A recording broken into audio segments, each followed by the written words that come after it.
咱来看国际新闻，继续关心这美伊战争。美国总统川普日表示讲，会答应伊朗的要求，暂停攻击伊朗的能源设施10天。不过，伊朗说讲呢，伊唔捌甲因要求过这项。另外，也有媒体指出讲，美国打算要派兵上万名去到伊朗，加强对伊朗的谈判。另外，针对着这荷姆兹海峡的这通行权呢，目前马来西亚和西班牙是拢讲，伊朗有同意会放因的船经过。 美国总统川普谈对伊朗军事行动的进展，第五家伊朗的停止协议，美国提出15项要求，包括要求伊朗放弃核武加飞弹发展，也个停止资助中东的武装组织等。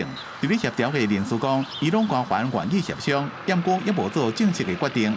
川普也批评NATO北约组织无提供任何实质的协助。I'll say it publicly. We're very disappointed with NATO because NATO has done absolutely nothing.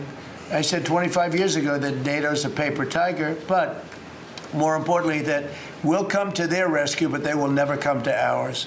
川普讲，一天伫咧社群网站正式社群发文，讲根据伊朗的要求发出声明，将会暂停对伊朗能源设施的破坏行动10天，一直到美东时间4月7日暗时8点。也讲甲伊朗的谈判进展正顺利。不过，若伊朗否认，就连伫咧中协调的人士也讲，伊朗唔捌要求美国延长或者是暂缓工业发展上的计划。伊朗的民众也讲，因唔相信川普讲要暂时停火。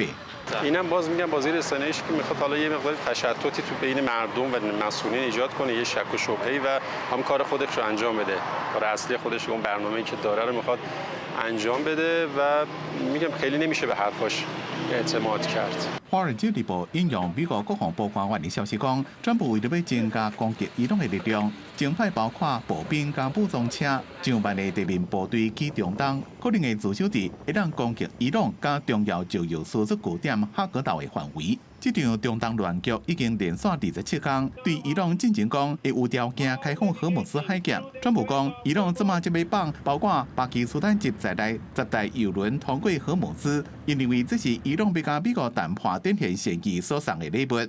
另外，马来西亚总理安华讲，伊朗同意和马来西亚的船通过。